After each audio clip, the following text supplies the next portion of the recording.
мәселе ақшада емес, мәселе ДНК-да емес, мәселе ол сіздің анау отцовствосын емес, бар мәселе балалар жетім өседі.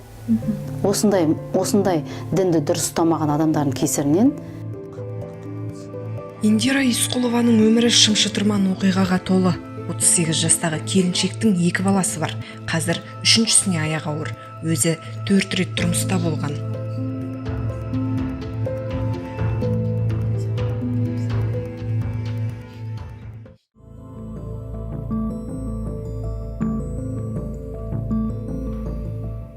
Оның алғашқы күйеуі әрі қызының әкесі Асқар экс-полицей. Онымен заңды некеде болған және заңды түрде ажырасыпты. Екінші жолдасы әрі ұлының әкесі Жезқазғандық Біржан деген азамат, бірақ ол баласын мойындаудан бас тартыпты.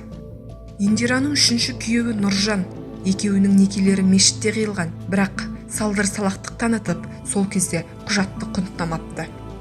Жуан жұдырықты азамат аманаттап алған әйелін қорлап, балаларын түртпектеген көрінеді, әрі сараң боп шыққан.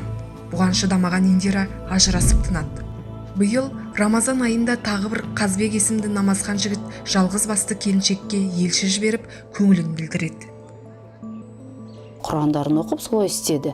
Құран неке қиды үйден. Бірақ мешітке барып, ЗАГСқа барған жоқпыз. Өз тарапына мен не жібермеппін, ошонсым ұратындай қателік жібермеппін. Сол үшін күйіндім. Неге мұнша мұсылмандар бұндайға барады деп. 2 баламның әкесі діннен алыс, мүлдем алыс. Бірақ олар заңнан қорқады. Заңнан қорқып алимент беріп сөйтті. Көмектеседі, сұрасам бірдемесін берер ме, мынау енді дінде жүріп, ауыздарында Аллах бола жүріп, Аллахтан қорықпағаннан кейін мен соған күйіндім. Түңілгенім сол, бүйтіп ешкім таяқ жемесінші. Қыз балалар, әйел адамдар. Өзім қыз асырап отырмын. Индираның 2 жолдасы да деструктивті діни ағым өкілдері боп шықты. Нұржан қарызға батырған, ұрған, соққан. Ал Қазбек жүкті келіншегінен де, баласынан да бас тартып отыр. Қорған болады дегендердің қорлығынан қажыған Индира мешітке хабарласып, өмірмен қоштасатынын айтқан. Имамдар күттірмеді, күйзелістегі келіншекке көмекке келді. Зекет қоры азық түлік сізге мынау бір айлық коммуналдаңыздың қаражаты.